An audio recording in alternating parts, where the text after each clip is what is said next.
Ya ikhwani, ana Rasulullah sallallahu alaihi wasallam dabba ilaikum da'ul umam qablakum. Kamu akan ditimpa satu penyakit yang mana penyakit itu telah menimpa kepada umat-umat terdahulu. Penyakit apa wahai Rasulullah? Al-hasad wal baghdha. Perasaan dengki, perasaan benci terhadap orang lain. Wahyal halikah. Itu adalah pencukur, kata Nabi. Laisa halikatus sa'ri.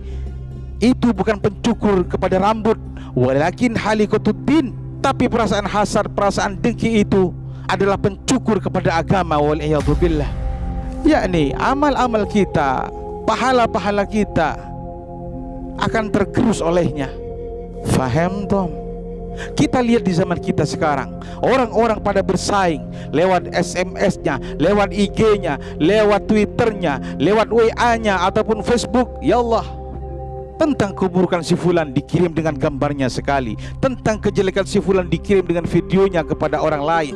Yang lebih parah lagi ya ikhwan, mereka saling fitnah satu dengan yang lainnya. Yang lebih disesalkan lagi, mereka menghibah satu dengan yang lainnya, pakai muqaddimah pula, berselawat kepada baginda Rasul Muhammad. Ya Allah, tidak bermuhasabah, tidak dilihat kalau nanti akan dipertanggungjawabkan di hadapan Allah Subhanahu wa taala, dengan menanamkan kebencian kepada mereka yang menerimanya, dengan menanamkan kebencian kepada mereka yang menerimanya atau yang menontonnya, menanamkan perasaan tidak suka terhadap orang lain, menanamkan kebencian terhadap orang lain tentang apa yang mereka sebarkan, tentang apa yang mereka ucapkan terhadap orang lain. Sayyidina Umar Ibn Khattab radhiyallahu anhu berkata, hasibu anfusakum qabla an tuhasabu. Hisablah diri kamu ketika di dunia sebelum kamu nanti dihisab oleh Allah di akhirat. Seseorang yang memperbanyak muhasabah waktu di dunia akan ringan kelak hisabnya di akhirat, dan yang tidak bermuhasabah waktu di dunia akan berat hisabnya kelak di akhirat nanti, wal'iyadzubillah ya ikhwan. Fil hadits syarif, baginda Rasul Muhammad juga bersabda, sibabul muslim fusuq.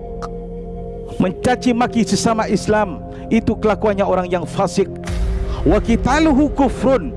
Dan memeranginya adalah perbuatan kufur ya ikhwan. Coba kita lihat bagaimana sekarang di media sosial, satu dengan yang lainnya saling caci maki, saling fitnah memfitnah, saling lapor melapor. Allah, jujur saya muak melihat ini semua. Yang mana kelakuan yang sedemikian ini tidak diajarkan oleh baginda Rasul Muhammad sallallahu alaihi wasallam ya ikhwan.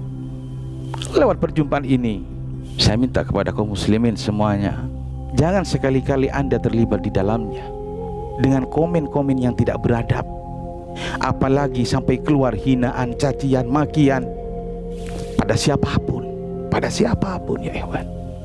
Ayolah kita hentikan itu semua. Setiap hari saya melihat di media sosial yang ada hanyalah fitnah, fitnah dan fitnah, cacian, makian. Allah, ingat, itu semua ada pertanggungjawabannya kelak di hadapan Allah. Menanamkan rasa kebencian terhadap orang yang menerimanya, menanamkan rasa kebencian terhadap orang yang membacanya, yang menontonnya. Hati-hati.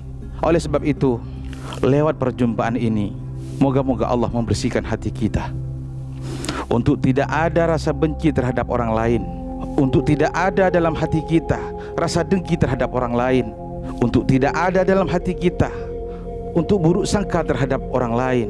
Dijadikan anggota tubuh kita ini adalah pintu untuk kita senantiasa ingat kepada Allah Subhanahu wa taala.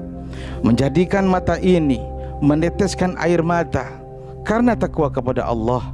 Dijadikan telinga ini adalah laluan untuk mendengar hal-hal yang baik, untuk mendengarkan bacaan-bacaan yang mengingatkan akal kita kepada Allah.